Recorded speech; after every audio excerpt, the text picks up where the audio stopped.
Hey guys, welcome back to the channel. There is an update on Emmanuel Haro. So it's almost been a week since Emmanuel was reported missing. Emmanuel Haro was reported last Thursday evening after his mother, Rebecca, said she was attacked and knocked out in the parking lot near a Big Five store. San Bernardino County Sheriff's Department said the investigators found inconsistencies in the mother's story. I already talked about how she was confronted, I believe it was last Saturday, regarding the inconsistencies, and then the investigators stated that they couldn't rule out foul play. Sheriff officials are saying they've interviewed multiple people, including the child's father, Jake Haro. A spokesperson from the Sheriff's Department says Jake Haro's vehicle was seized for evidence amid the investigation. It appears that he's cooperating. Over the weekend, detectives searched the parents' home with K-9 units. This I didn't know about. So the house across the street from Jake and Rebecca's house was lit on fire. The police that is right here, it was an abandoned house that was caught on fire. Right now they do have the electrical company out. It looks like some neighbors are coming out, just some people here, but it is an abandoned home from what we are being told by local law enforcement. Jake and Rebecca's house is right over here. You can see their lights are on, but there's no one over there. They are focused on this fire right here. A fire broke out Tuesday at a house on the same block where the Haros live. Authorities say the fire's proximity to the Haros residence appears to be a coincidence. Okay, I thought something happened. If anyone has any information regarding the baby's disappearance, you can contact 909-890-4904.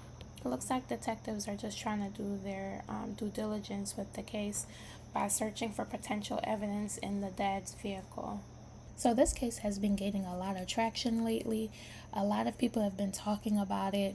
I mean, as we should. This is a missing 7-month-old. We should be talking about it so this baby can be returned safely. I did come across this video. Baby clothes were found in a dumpster. I haven't seen any major news reports regarding this, but please take it with a grain of salt because, like I said, it hasn't been substantiated. So I don't know if this is true or not, but let us just take a watch. Ramona Street right now. I'm down here with Gino with Fox 11, and then we have Court TV is here as well. We did get an update just a while ago, guys. The police came out to this location right here and searched this dumpster, found some leads, guys, and they also found some baby clothes that possibly may be linked to the missing Emmanuel. It's not confirmed yet. The police department kind of went hush-hush on the matter, so they're not releasing anything at this time. But we did have cameras that are over here on this house, footage, but the lady does not remember the password, so she's not able to pull any of the information up. But this dumpster looks like it's just been recently dumped, probably today. And all we see is just a bag of trash and some gummy, crazy-looking panties from somebody, not related to the situation, guys. But we do know that the Sheriff's Department did come down here around 10:30 last night. They were here for a while. They were tearing this dumpster apart, and they did get some leads. And they did have sightings of some baby clothes that possibly may be linked to Emmanuel. So they're doing their investigation on that right now, and then we're going to roll up to the house in just a second to get up there. All right, so like I said, that this is alleged. I don't know if this is true or not. We'll have to wait to hear back to see if it is, especially if the police were there and they took evidence. I'm just curious to see what everyone is saying. Why hasn't the family come forward, said when the last time they saw Emmanuel?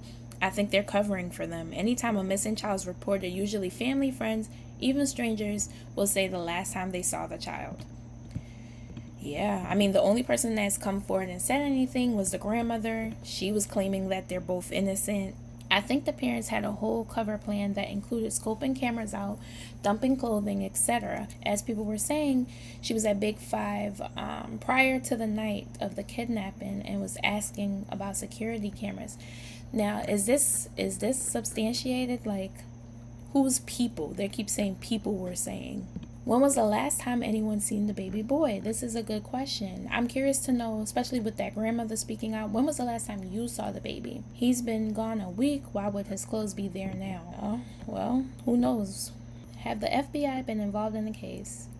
That's a good question. I haven't heard, y'all, there wasn't even an Amber Alert sent out regarding this 7-month-old baby. When did they search the dumpster? Late last night, I'm hearing. I think the parents asking if the store. So multiple people are saying that the parents were going around asking if the store had surveillance. I must have missed that because I didn't hear that. Wow, if they did do that, that's crazy. And cops should be suspicious about that. News officials have obviously been speaking with friends and neighbor of the couple. And that's what this post is about. So we're going to take a listen. Joining me now by telephone is Heather Walker. She lives in San Bernardino County and went to a vigil for Emmanuel Haro on Sunday night. She says the parents were not at that vigil. Heather, thanks so much for joining us and coming on the show. What's been the community reaction to this mother's story and the police investigation? Initial reaction was shock because that doesn't happen out here in Yucaipa. It's very safe, and if we see something, like, people will step in. But now everybody once we saw that firsthand, her interview, everyone was very suspicious from the get-go, and it wasn't adding up. I personally saw the mother, Rebecca, at the day of they were hosting a search party, and I went to do the search party with them, and I just thought it was very strange that she was walking to her car just fine, or a car in the parking lot just fine, and then the news vehicles started coming in, and then she limped away. So at that point, I kind of had a very bad feeling that we weren't searching for a child in the area. Did you have these suspicions before police went public with their suspicions?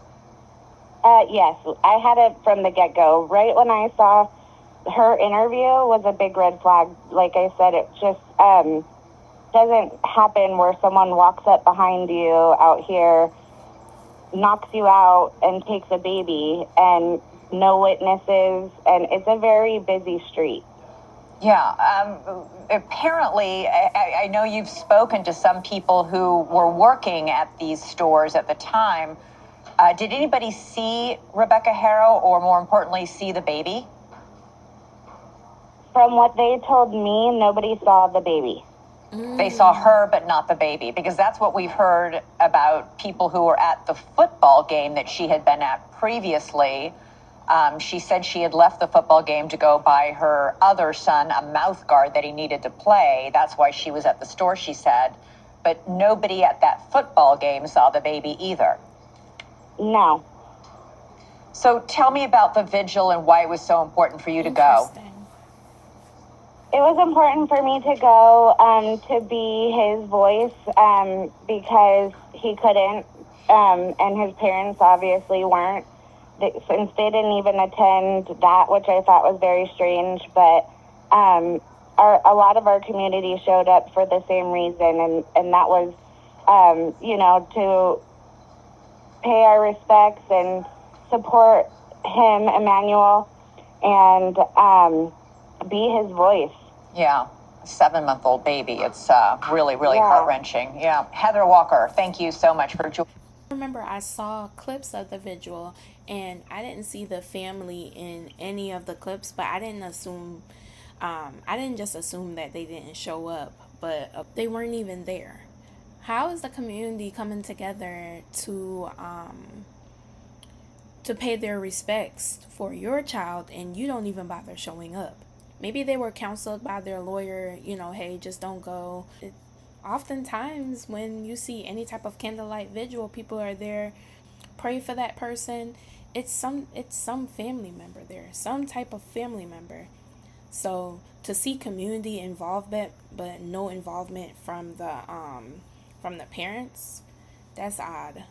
The fact that the employees did not see the baby at any point, that's a red flag. Also, that when she went to the football game, No one can recall seeing the baby as well. This baby might have been gone before this football event. I hope we get some answers soon. If the family had nothing to do with this, they deserve peace of mind. More so just not wanting to be judged by the public. Technically, everybody right now is just passing judgments. No one knows exactly what's going on. But if they did have something to do with this child's disappearance, they need to be held accountable. This is a 7-month-old. The baby can't talk. The baby cannot take care of himself. If someone did something to harm this child, they need to be held accountable. That's it for this update. I'm going to constantly check back up with this story. This case is interesting to me, and it's going on a week since this child was allegedly kidnapped. I'm hoping there is a resolve